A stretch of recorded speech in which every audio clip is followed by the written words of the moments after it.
సంఘం ఏడుస్తుంది. ఇక్కడ జిమ్రీ కొజ్బి సంతోషం సంతోషం సంతోషంగా పడక గదిలో ఉన్నారు. రోషం కలిగిన ఫినెహాసు వచ్చాడు. ఆ ఇంటిలో జ్వరబడ్డాడు. వారు పడక గదిలో ఎప్పుడైతే వారు శారీరకంగా ఇద్దరు కలిసి పడుకొని ఉన్నారో రోషం తట్టుకోలేకపోయాడు. ఈట తీశాడు, ఒక్క పోటు పొడిచాడు. అంతే, ఒక్క పోటు పొడిచాడు. రెండో దెబ్బల ఈటితో ఒక్క పోటు పొడిచాడు. బైబిల్లో చెప్పబడుతుంది, జిమ్రీ కొజ్బి ఇద్దరిలో దూచుకుపోయింది ఈట. హల్లెలూయా, హల్లెలూయా. ఒక్కసారిగా దూసుకుని వెళ్ళింది. ఇద్దరు అక్కడే చచ్చారు. అప్పుడే తెగులు.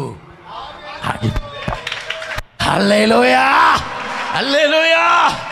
ఇశ్రాయేలు ప్రజల యొక్క బాధింపబడిన పరిస్థితుల్లో, వేదనకరమైన పరిస్థితుల్లో, తెగులు చేత 24,000 మంది చచ్చిపోయిన పరిస్థితుల్లో, రోధిస్తున్న పరిస్థితుల్లో ఒక రోషం కలిగిన ఫినెహాసు, ఒక రోషం కలిగిన ఫినెహాసు, ఒక రోషం కలిగిన ఫినెహాసు దేవుని కోసం నిలబడ్డాడు. హల్లెలూయా.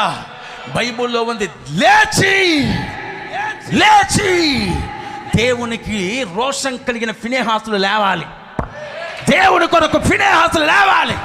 ఏమే లేవడం మాత్రమే కాదు, ఒకే ఒక ఈటతో పొడిచాడంతే. హల్లెలూయా.